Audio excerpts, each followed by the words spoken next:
Siqaretin insan orqanizminə vurduğu ziyan hər kəsə məlumdur. Amma buna baxmayaraq tütün məmulatlarından istifadə edənlərin sayı azalmaq əvəzinə daha da artır. Son zamanlar isə elektron siqaretlər daha çox populyarlaşıb. Əlbəttə ki, bu hər kəsin şəxsi seçimidir.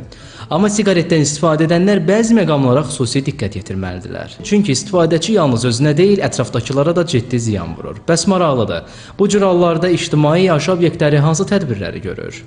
İçəridə adi elektron siqaretə belə icazə verilmir. Terasda problem yoxdur. Terasda yəni ki, otururlar müştəri, yəni ki, siqaretə çəkə bilər, qəlyan da çəkə bilər. Amma içəri daxil olanda xeyr, icazə yoxdur. Niyə icazə verir? Çünki ailə masaları gəlir, istər-istəməz biri narahat olur, uşaqdır, ailədir, yaşlıdır. Yəni onlar fikirləşib icazə vermir içəridə siqaret çəkməyə. Ola bilər elektron deyə bilər ki, hardasa icazə verilir. Sadəcə biz müştəri məmnuniyyəti üçün, yəni yaşlısı var, cavanı var, uşağı var. Belə deyək də, açıq havada bütün tütün məhsullarından istifadə olunması mümkündür. Qapalı məkanlarda elektron tütün məhsullarından istifadə olunmasına icazə verilir.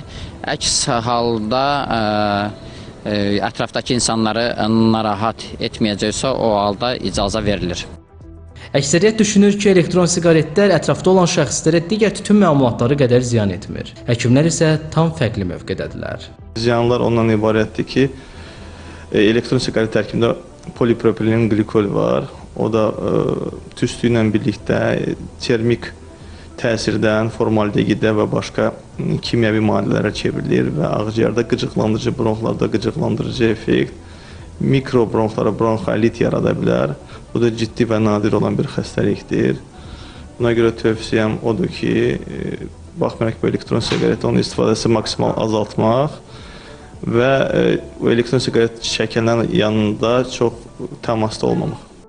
İstər elektron, istərsə də ənənəvi siqaret. Hər ikisi orqanizm üçün zərərli maddələrlə zəngin olsa da istifadəsi qanunla qadağan edilmir. Amma dəyən zərəri kütləviləşdirməmək naminə hər kəsin adi etiket qaydalarına diqqət etməsi tövsiyə olunur. Ələkbər Saleh, Zaur Həşimov, Telesər.